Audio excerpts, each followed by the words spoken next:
En las profecías del Maestro, encontramos un mensaje de predicación que está en el capítulo 24 de Mateo versículo 14, refiriéndose a un acontecimiento que debe pasar para que acontezca el fin. Dependiendo de las diferentes versiones bíblicas, encontramos diversos significados con respecto a la forma que debe darse el mensaje, y se usan diferentes preposiciones antes de la palabra testimonio. Algunas escrituras utilizan para, otras en, otras utilizan por, y las más originales utilizan como. Si decimos y usamos la preposición para, el significado cambia de razón porque suponemos según el lenguaje que debemos predicar verbalmente como medio informativo y así una persona pueda tomar una decisión. Si usamos la preposición en, que significa encima de, tendríamos una idea más típica de que el testimonio tiene que ser sustentado como base, o sea, que el Evangelio tiene que ser vivido. Cuando usamos la preposición por, es una acción para un fin, o sea que el Evangelio entonces sería mostrado a través de, y si es a través de que tenemos que predicar no sería un asunto de argumento. Si usamos la preposición como, que significa igual a, lo cual es o más original posible de acuerdo a los manuscritos más antiguos, completaríamos la frase de la siguiente forma, que sería predicado este Evangelio parecido al testimonio o igual al testimonio. En otras palabras podríamos decir que los que van a predicarlo estarían haciendo de acuerdo al testimonio del Maestro. Y esto no es en forma de información, lo cual en nuestra poca visión consideramos que es la única opción. El Maestro no tenía la verdad, y no afirmó tenerla nunca, sino que Él era la verdad. Si nosotros necesitamos predicar el Evangelio igual que el Maestro, entonces debemos dejar de pretender tener la verdad, porque ese es el choque religioso de hoy en día. Quien tiene la verdad, pero nadie defiende de acuerdo a la verdadera interpretación de este versículo, de quién es la verdad al igual que el Maestro. Este es el llamado del Eterno para nosotros, hoy los que verdaderamente quieren tener parte con el Maestro, no deben humanamente tener la verdad, sino que en su poco o en su mucho conocimiento deben vivir lo que se predica, y ya vemos que la predicación válida para el cielo es semejante a el mandato de la Gran Comisión. Mateo 28 verso 19 al 20, nos dice entonces que hagamos discípulos, y nos dice de qué forma y para qué. Debemos pensar en esto. ¿Sería posible que el Maestro quisiera cuando decía esto, a la manera como él había hecho discípulos? ¿O podríamos hacer discípulos hablando mucho, mucho y convenciéndolo de que cambien de religión?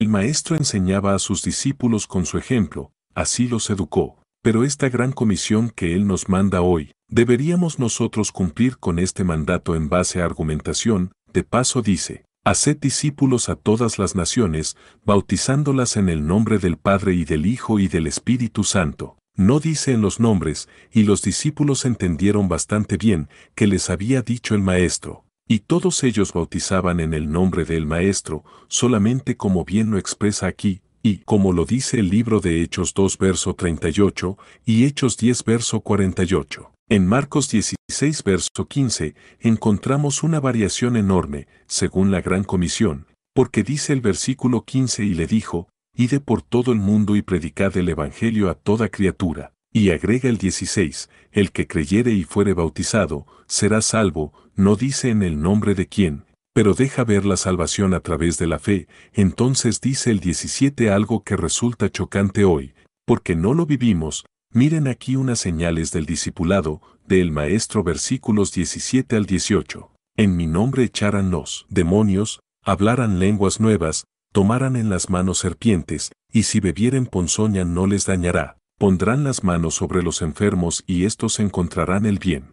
En el libro de Lucas 24 versículo 47, tiene menos detalles. Y que se predicase en su nombre el perdón de los pecados a todas las naciones, comenzando desde Jerusalén. El Evangelio del perdón de pecados no es garantía para nuestra idoneidad para el cielo. Sin embargo dice el 48, vosotros daréis testimonio, o sea, viviréis el Evangelio y concuerda entonces con Marcos de que habrá señales, porque habla de la recepción del Espíritu Santo.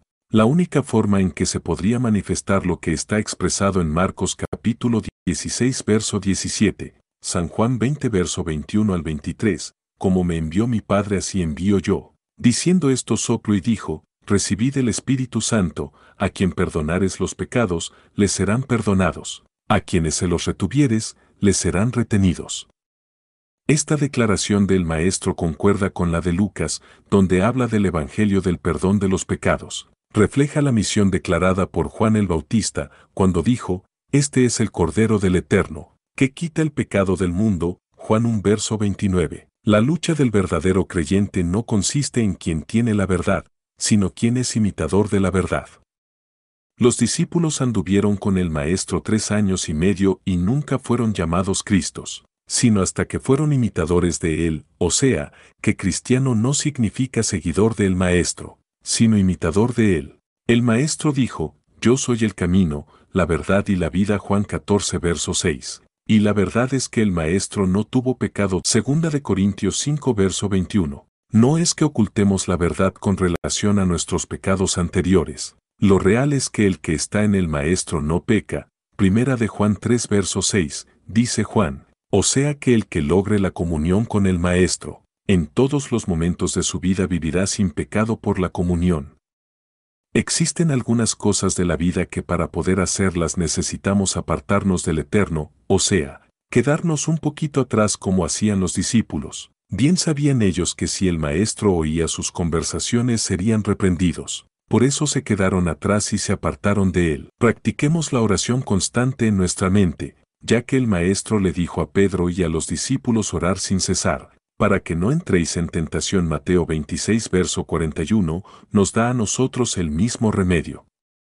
Cesar significa respirar profundo, y también significa parar de hacer algo, o sea, el Eterno nos dice que no paremos de orar. El que medita en la palabra del Creador de día y de noche será prosperado. Salmos capítulo 1 verso 2 al 3. El Creador tiene planes contigo, ¿y tú, qué planes tienes con Él? Que el Todopoderoso les bendiga, y que tengan un feliz día.